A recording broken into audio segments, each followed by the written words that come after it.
In the years that Wildwater's been in business, we've had more than one reel design, and I know there's quite a few older reels out there, and people sometimes like to take them apart and clean them, repair parts, or change retrieve direction. So we have a video for the Wildwater custom design. This is our own design, our own molds and everything. But what I want to do is show you today is a different design that we've also offered for many, many years. So I want to show you how to take this apart. Probably you're going to want to take this apart if you, for example, find that you're rubbing a little bit here and your spool is a little wobbly. Well, what happens is oftentimes people will try to get in the reel or take the spool off even, not knowing that there's a quick release. They'll try to take this screw off or they'll try to take the screw off to try to change retrieve direction, which is, we have another video for that. It's just flipping this bearing is all you really need to do. But you know, sometimes people are curious or whatever, and they try to take the screw off and they end up loosening the shaft. So I'll show you how to get that fixed here right now. First thing you want to do is back off the drag. This one's already backed off all the way. Now, this screw is actually not a typical right-hand thread. It's backwards.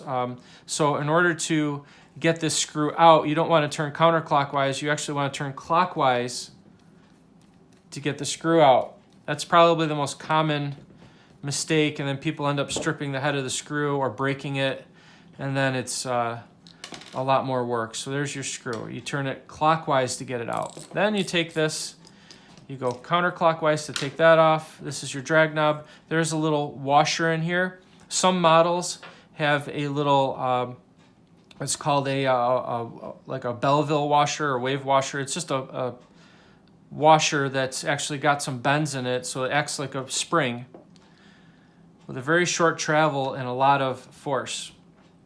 This is your drag pressure plate. So this drag knob pushes on that washer, which pushes on these 3 pins that go through the frame. You take those pins out. Don't lose them. It helps to keep the reel upright like I'm holding it. And then you have this one last thing. It's just this little drag or little clicker detent. It's a little plastic piece with a spring. Make sure you don't lose that.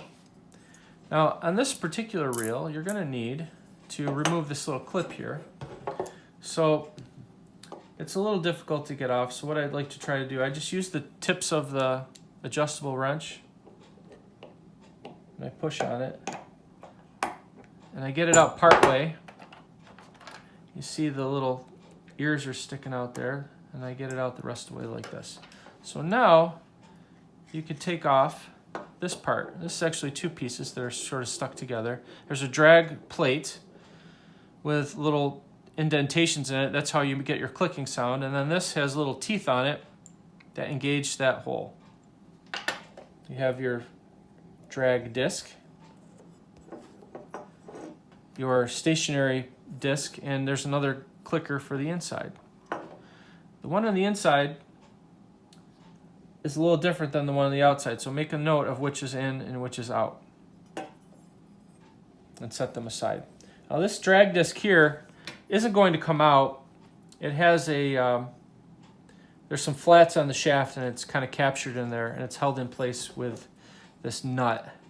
So I'm going to finish taking this apart all the way for you so you can see what I'm talking about. What happens is if you turn this screw clockwise, it turns the shaft clockwise, and sometimes unfortunately that's the direction to loosen this screw, and what you end up with is this kind of a situation. So you don't want that. So how I start putting this thing back together again is I'll make sure that the plate and the shaft are lined up. I'll hold it into position, get that tightened by hand, and I'll take my adjustable wrench and then just tighten it up. Don't have to overdo it. You don't want to break it. It doesn't need that much tension. So I'll put my drag disc on. I'll put my detent back in. Put my drag plate on, make sure the indentations are down. Make sure the little key is, the little teeth there are facing down and that they engage the holes in the plate.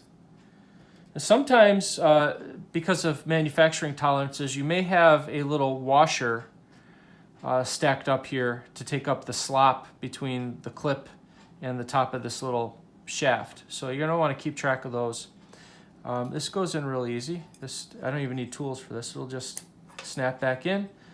Now that whole side is already put together, and you'll notice it'll turn, but there's no drag because you don't have anything clamping yet from the other side. So we start with putting the pins back in.